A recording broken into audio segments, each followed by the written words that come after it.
And in the week where another Newmarket Knight of the Realm has said, "Thank you, that's enough for my training career. The man on my right is going strong." So, Mark, great to have you with us alongside our old friend Neil Channing as well. Thanks for coming in. Thank you very much for having me.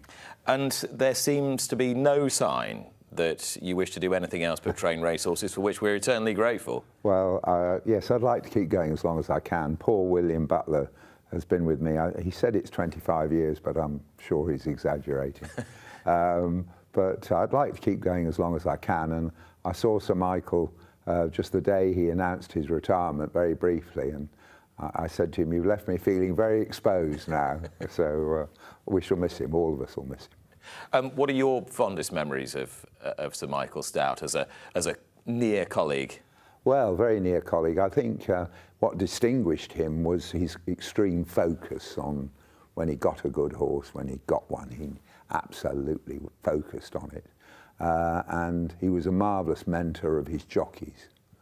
If he could see brilliance in them, he was an extraordinarily considerate man of their feelings, and he knew how to get the best out of them.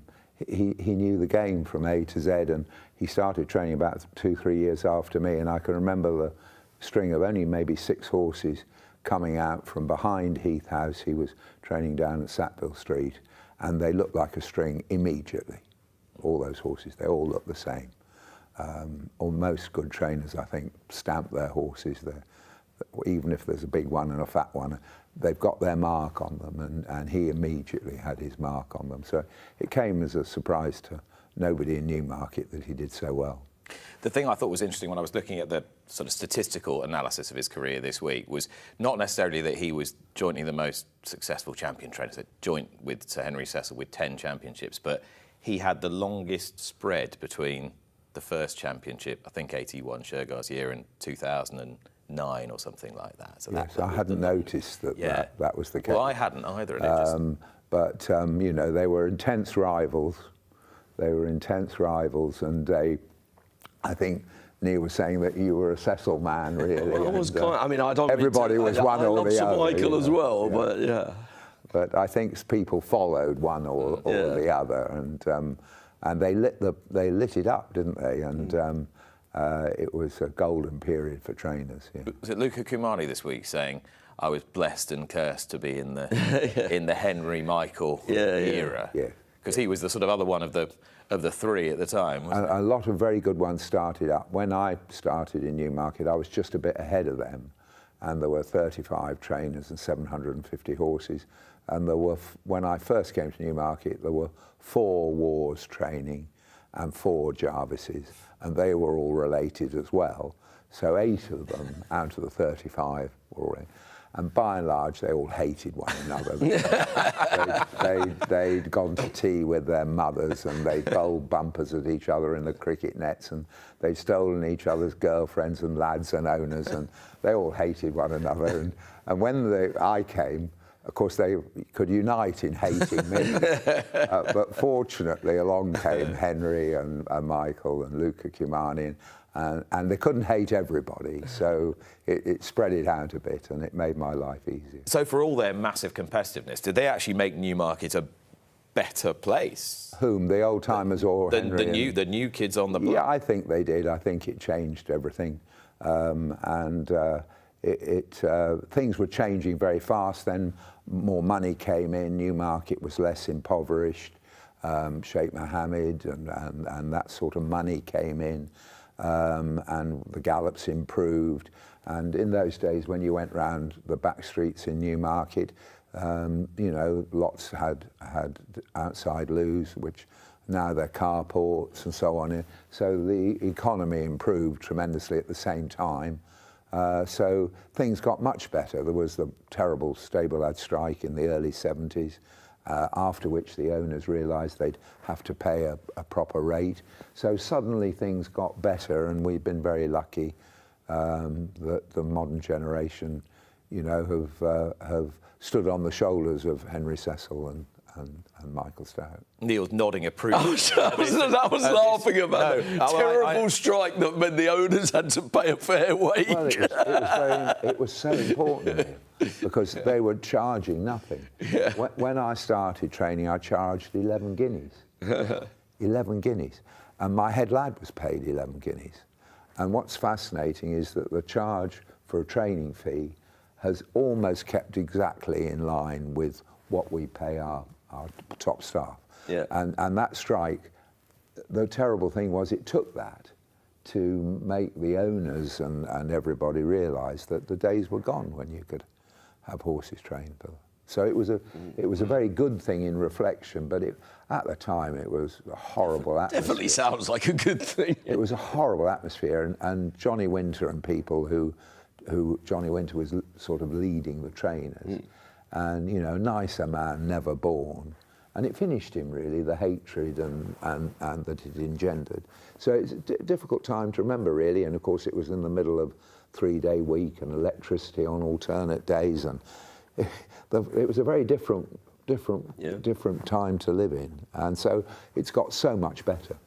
So when we all have a moan about the state of the game now, do you sometimes look back and think, yeah, that you don't really realise how lucky you are? No, I wouldn't want to go back to all of that. I mean, there are bits and pieces you'd like, but it's marvellous to see the town thriving, the gallops thriving, the properties better kept. You know, it's a much more kind, welcoming place than it was before. It was the bullying in the stables in those days was horrific. You know, it needed to change. It needed a big shake-up, and I think it's had it, and hopefully it'll go on improving. Yeah. Last time we spoke on the show, you were definitely making succession plans. Now I sense that there is not such a plan. And some of the articles I've read recently, you seem to be almost more enthused by what you love than you've ever been. I work harder. I work harder, yeah. And probably that's because you're working slower, maybe, but I certainly work longer than I used to. And, you know, I think I'd like to hand over a really thriving business, you know, and Williams, you know, got some owners of his own, which he's sort of gradually brought in. And I was terribly impressed, Roger Charlton and Jeremy Tree, and they were telling me once about how the succession there worked. And Roger said, well, gradually I did a bit more and Jeremy did a bit less. Well, the bad news for William is I'm doing more, more than he would probably want me to be doing. But, you know, he could train them. If I fall over one day clutching my heart, he'll be fine, you know. But is that because you've got a newfound enjoyment for certain aspects of it? There's an intensity to what you're doing now? I've always loved training horses, you know, and I find it endlessly interesting. I don't know how you can do the same thing for so long and find it interesting, but I think it's like being a schoolmaster. Every year there's a new intake, and the same problems have got to be solved. Yeah, I haven't got a family of my own, so to a degree the owners and the staff and the horses, probably I put into them what other people would burn up with going to one of those terrible school sports days or something, yeah. Which I've been spared, So I just like it, and it's competitive, it keeps you on your toes.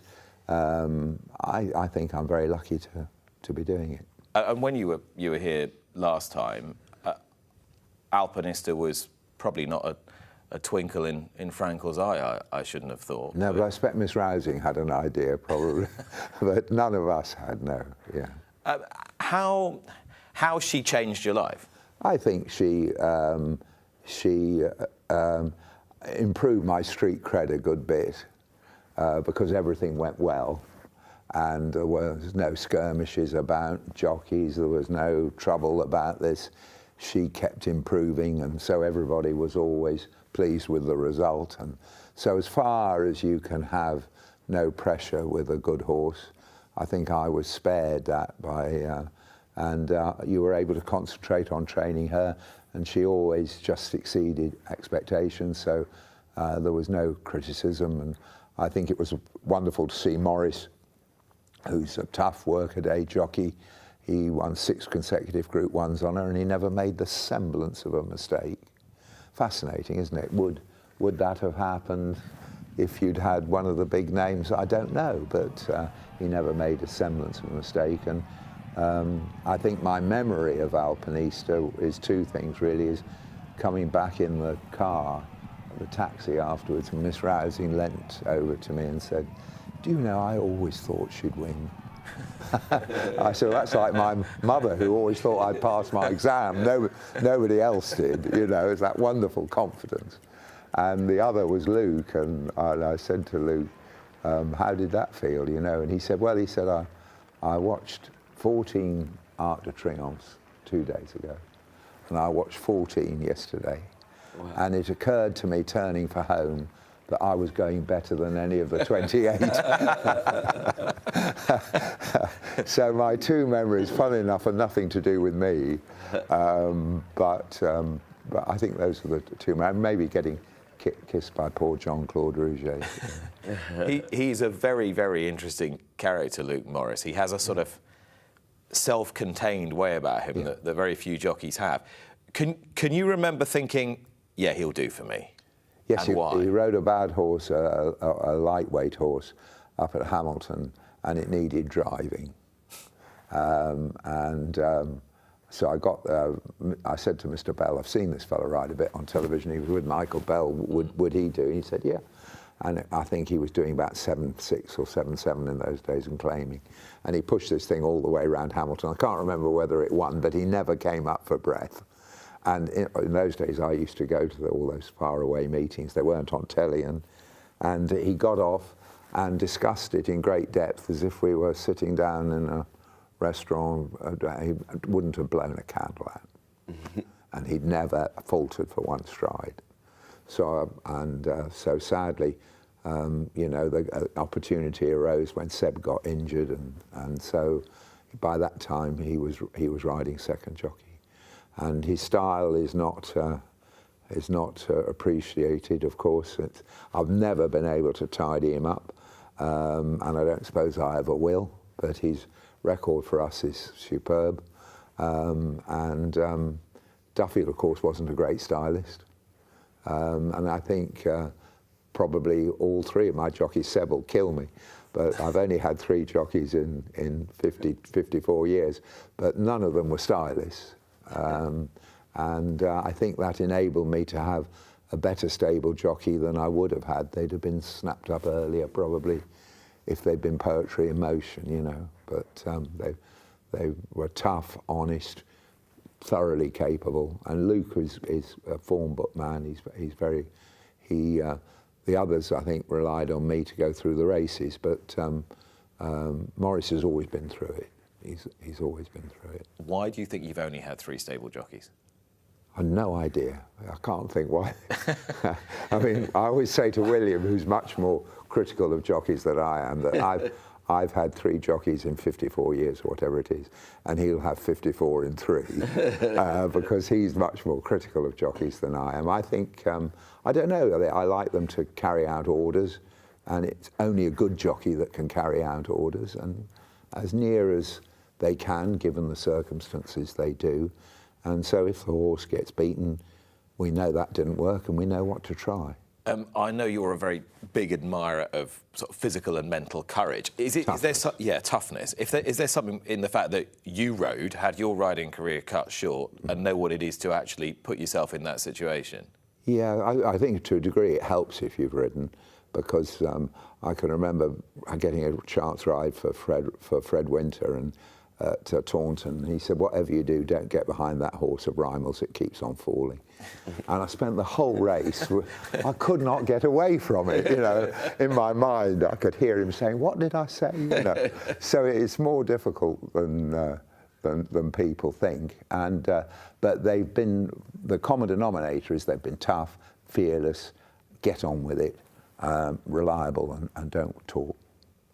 And it's a strange thing. There are relatively few sports, aren't there, Neil, where you actually have to look after each other on the field of play as well.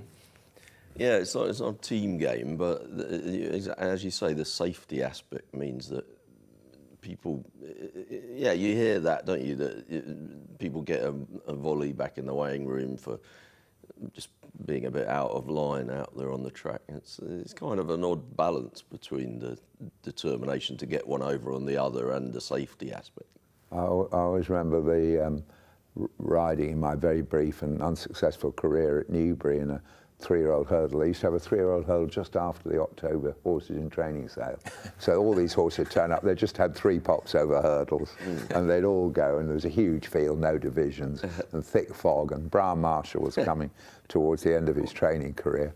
And my great friend Neil Koenig, who had the most terrible stammer, was just minding his own business 3 out, and Brian shoved him straight out. You know, there was absolutely no need to do it. And the convention is when you're tailed off, you help one another. Yeah.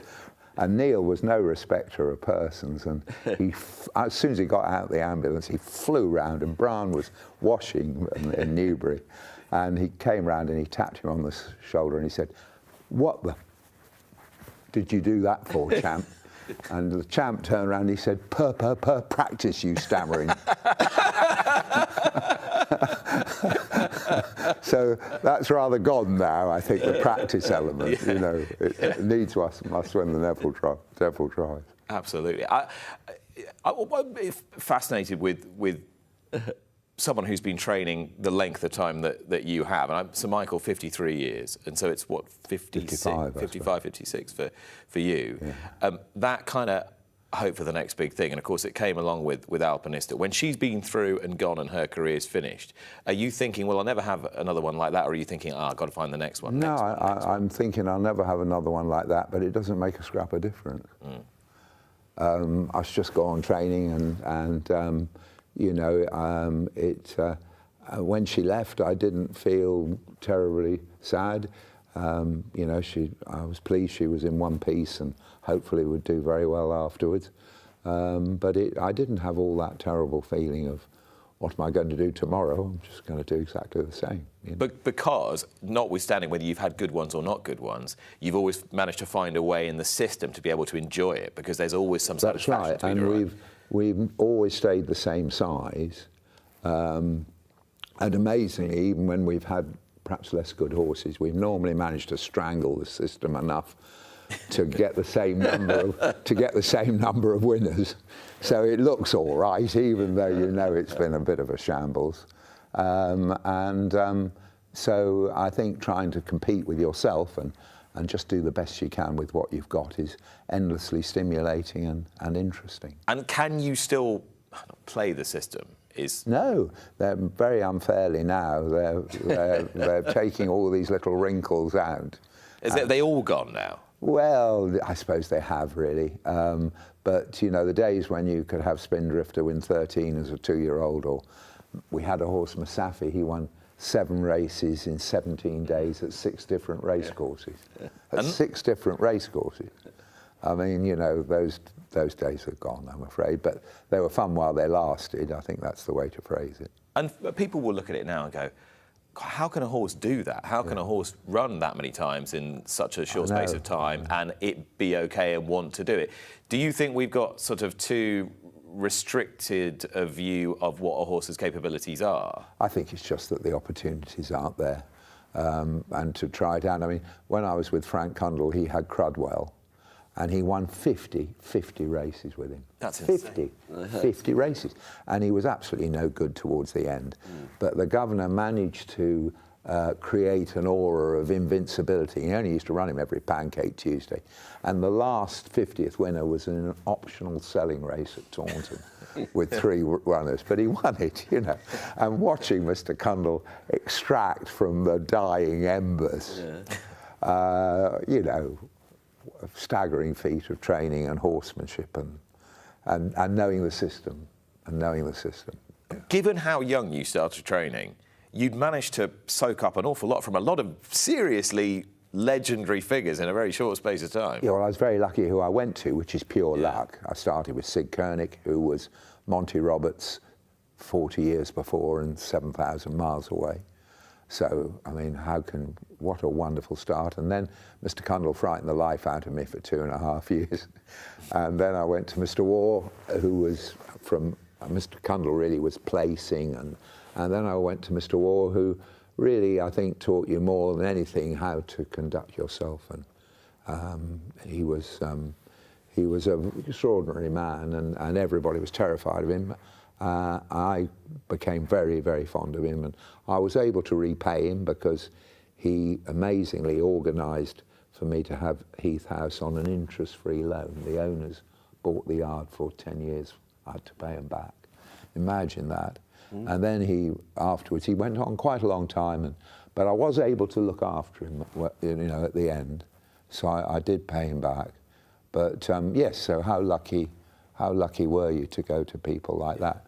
And Mr. Waugh's last day actually was marvellous in a way, because it was raining, November, we got no more runners. He said, I'll leave you to it. He said, I'm sure you'll do well. Your owners never understand that every time you have a runner, a bit of you goes down to the start with it, and in the end there's nothing left. Oh, and he said one other thing. He said the central heating in Heath House, he said they'd only just put it in. It was like an ice box, but there was one thermostat in the office, and as soon as the governor went out, Mrs. Waugh would turn up the thermostat, shut all the windows, and she said, oh, it feels so much better, Mark. He said, I just must tell you about the thermostat. I said, well, I know about that, Governor, in the office. He said, no. He said, I just put that there for Madam. The one that works is under the stairs. so this last interview, there was this very poignant thing. And then Mrs. Waugh, So that was the last time he came in the yard. And you said Frank Cundall terrified you. Was he properly of the old school? Oh, yes. Old school? I got beat on one at Taunton. And I said, I'm terribly sorry, sir. It wasn't actually, still it wasn't my fault. I said, I'm terribly sorry, sir. I said, I thought. He said, you what? He said, you're incapable of thought. Never had a thought in your life. He said, when you can think, I'll give you a diploma and you can hang it at the foot of your bed and it'll say, I, Sir Mark Prescott, can think. Until then, assume you've never had a thought in your life. And off he went. And I woke the next morning, word perfectly, I could repeat what he'd said, You know when it absolutely drilled them. That kind of recall, I mean, most people, I would imagine, who are involved in the sport have heard you speak somewhere or other. Oh, God. At a dinner or a lunch or telling stories. You're well known as being a brilliant raconteur. Is that same recall something that's actually propelled you to success in your career? Having that, being able to... I've no idea, but I paid attention to the people I work for. Yeah. I really did pay attention. And I said to Mr. Waugh, which is interesting for people wanting to get started, I said to Mr. Waugh years later, I was only 21 when I got the licence. And the next youngest trainer was 19 years older than me, poor Johnny Winter. So it was a huge gap. And I said to the governor, when he was getting on, I said, why did you give me such a wonderful chance? And he said, I can tell you exactly. I lived in Exning in those days, and I woke up in the night and the rain was beating down on the other side of the house. I thought it'll be blowing in on the fillies in the wooden boxes. Go back to sleep. I couldn't go back to sleep, so I got in the car, drove back. It was about 1 in the morning, and I was pushing the windows too, and I met him walking in the opposite direction, doing the same. Now, I might not have met him, might I? No. So that was complete luck. On the other hand, if you didn't go back, you didn't have a chance of meeting him. So it's a bit of everything. But isn't that interesting? Just that one bit of luck. So you've got to be lucky. When you were talking before about the way, the money came in with Sheikh Mohammed and Newmarket evolved and whatever, do you think that the development in the game is steady and progressing all the time, or do you think it jumps at different times? How can you keep up with it, having been doing it for so long? Do you feel like you're on top of the changes that happen in the game? How do you keep on top of it? Well, I think William's obviously a help from that point of view. But of our own, we had some sort of significant steps where we were ahead. We were the first person ever to scope a horse. No vet would do it. There was a very bright vet called Mike Burrell in the Animal Health Trust. He and I got this theory going, so we scoped. We invented the the Monty Roberts rug. So we were ahead on those sort of things. Why isn't it called the Sir Mark Prescott rug? Well, because Monty's old villain, he nicked it. He was staying with me, and we had this horse who wouldn't go in the stalls. And I mean, you could get 10p every time. Whenever I see Monty, I say, "You old villain." And we couldn't get this horse in, either of us. And we kept thinking about it. And of course, I love the bullfight. And I suddenly thought of a picador's rug. So I put a picador's rug on the horse, and he stood in the stalls like a rock.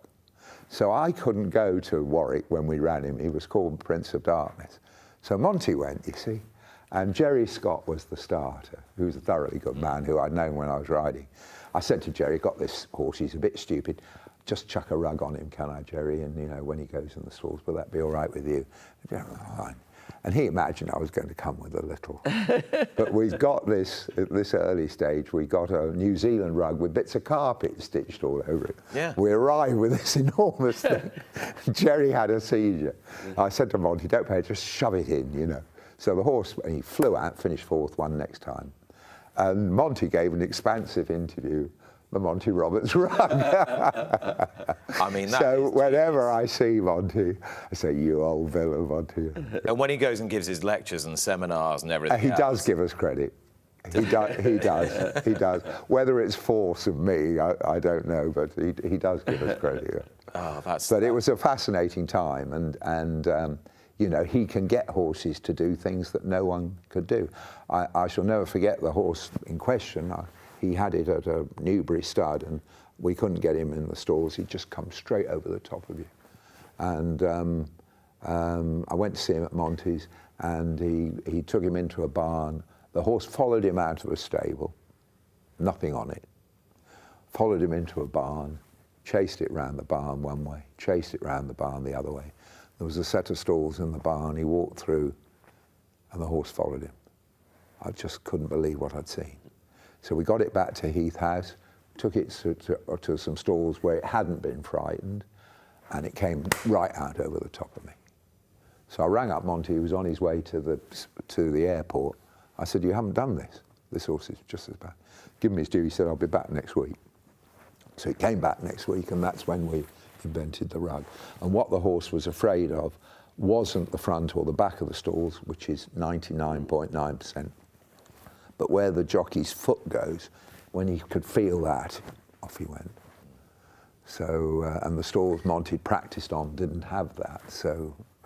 It's interesting, because the question that Neil asked about, you know, keeping up with the time and progress and science, and you were saying you're the first to do this and this and this, it's, people will say, oh, Sir Mark Prescott, old school, traditional, but actually the framework might be traditional because you want things done properly, but what's within the framework, you've always tried to be quite progressive. Well, we have really, and you know, I mean, everybody's a paradox, aren't they? And you know, I like the bullfights, and I used to love coursing and all that sort of stuff. But mine is, I think, the only yard where no one rides out with a stick. And has that always been the I case? would be, everybody would say, there's the cruelest man in the world, but nobody rides out with a stick. So it's a paradox. Here's an interesting one, because in all of the whip debates and everything, it was always, well, you need to carry a stick for safety. So what's your view on that? Well, my view on it is, from a trainer riding out, the only people who carry a stick are the two licensed people who ride out. If you're licensed, if you're an apprentice or a jockey, you can carry a stick with us. Otherwise, you can't. So it's a nice, straightforward rule. You don't have to victimise anybody.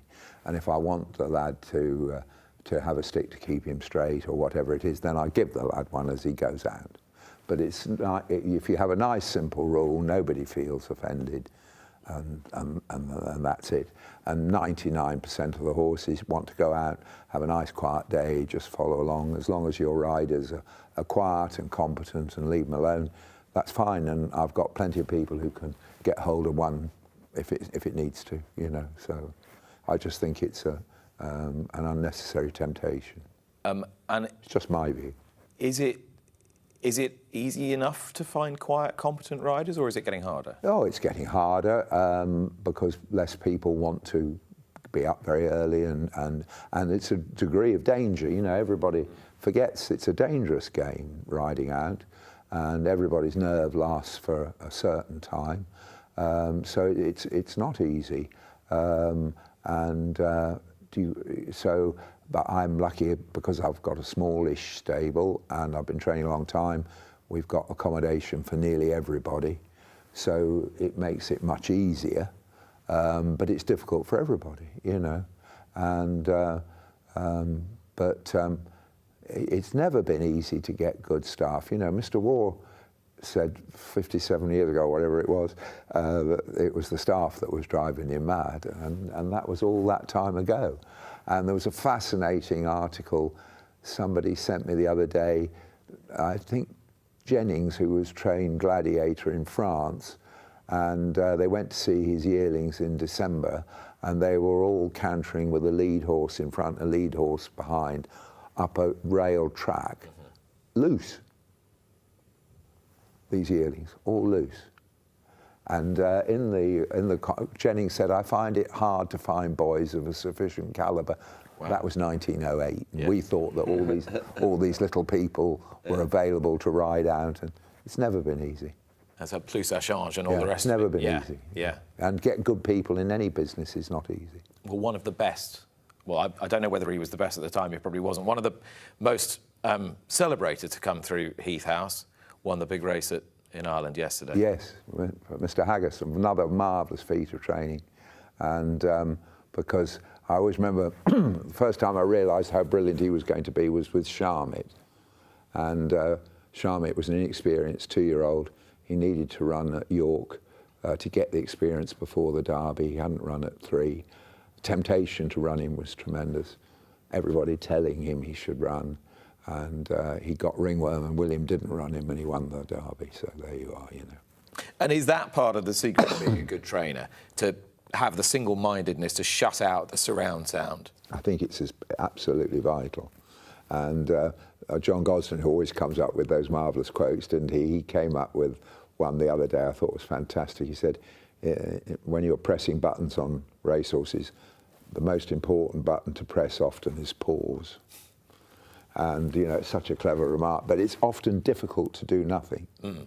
And I think a lot to do with horses is doing nothing. When Mr. Koenig, who I started with, who broke in all these horses, was a genius, just a genius.